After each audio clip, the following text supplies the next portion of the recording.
Quran says, ألهاكم التكاثر حتى زرتم المقابر. You are busy piling up, calculating, developing your careers, your money, your occupation, your wealth, until you visit the graves. Think about it. When was the last time that you went to a funeral? Was it your mother? Was it your father? Was it your grandfather? Was it your uncle? Was it your cousin? Was it your friend? Was it your wife? Was it your husband? The last time that you visited the grave, when you went to a funeral and you saw that person whom you loved that was laughing, crying, live, boasting, wealthy, educated, denying, arrogant, whatever they were. What was the demeanor of the people when you walked in that funeral home? When that person was stretched out in their last suit? Were the people cracking jokes? Were they dancing?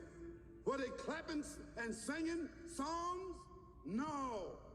Silence, melancholy, trauma. Why? Because every person that walked in that room, seeing that person stretched out, the first thing they thought about was not the person. The first thing they thought about was that one day, this will be me. Allah Azza wa Jal says, say that death that you are running away from, that you think you could escape from, فَإِنَّهُ مُلَاقِيكُمْ, you shall taste it.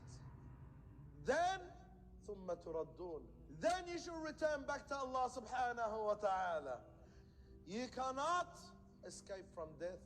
All of you are engaged in running your mouths, doing your business, multiplying, buying houses, cars, whatever you're doing. And when you're told about God, religion, life, morality, you're saying, look, I ain't got no time for that. I don't want to hear that.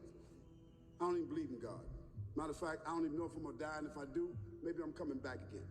As a matter of fact, science is so sophisticated that I think really that they're on the verge of being able to solve the whole thing of death soon. We ain't got to die. If we got enough money, we don't even have to die. See how arrogant people can be. Until they visit the funeral house. And then after you go to the funeral house, if you got the guts, you go to the grave. And now this is another scenario.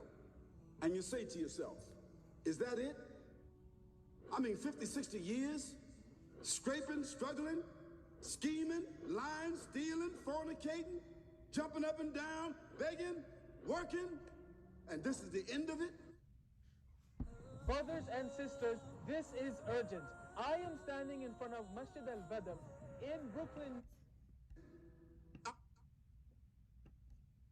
Jumping up and down, begging, working, and this is the end of it? I mean, is this what's going to happen to me? Are they going to be dropping me into a hole in the ground? A hole in the ground. So you and I, we're going into a hole, and all the people that's crying, screaming, pulling out their hair, almost acting like they're falling in the thing with you. They want to just jump in there with you. Not really, though. You know, it's all an act. Because ain't nobody really going to jump in there and stay in there. They don't love you that much. And then after all the shoveling, and honestly, I'm telling you, that's what they do. So after all the money and all the drama, and the people walk away from that grave, it's over. What about that person in the grave? What's happening? Because you know and I know that death is almost like sleeping. Your body is dead, your spirit is gone, but your consciousness is there. Your spirit is gone. You can't shout. You can't call out. You can't say, don't leave me here.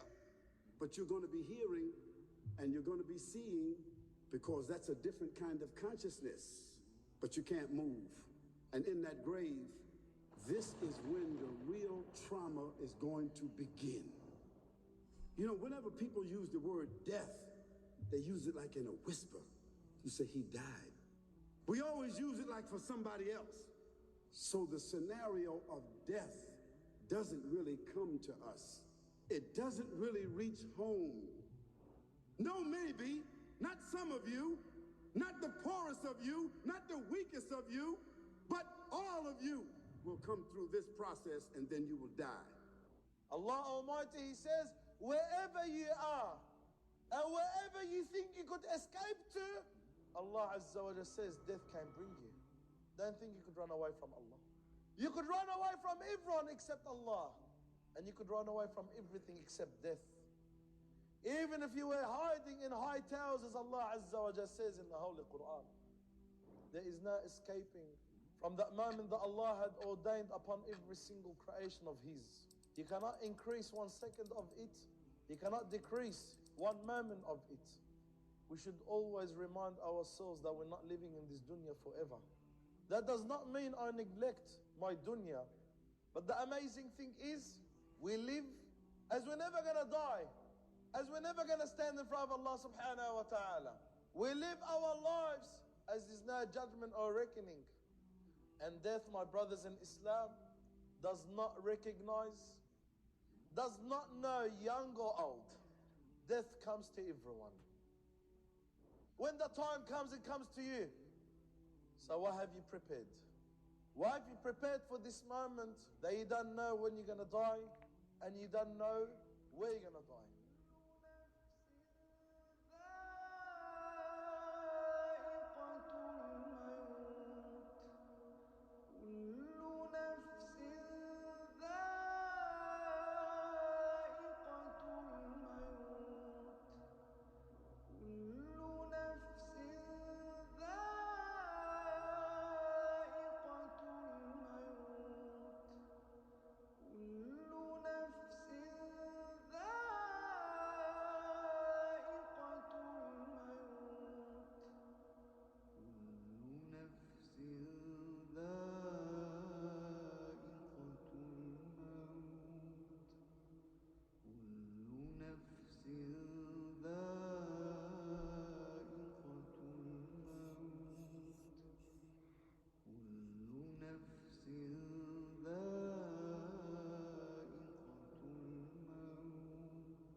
وما الحياة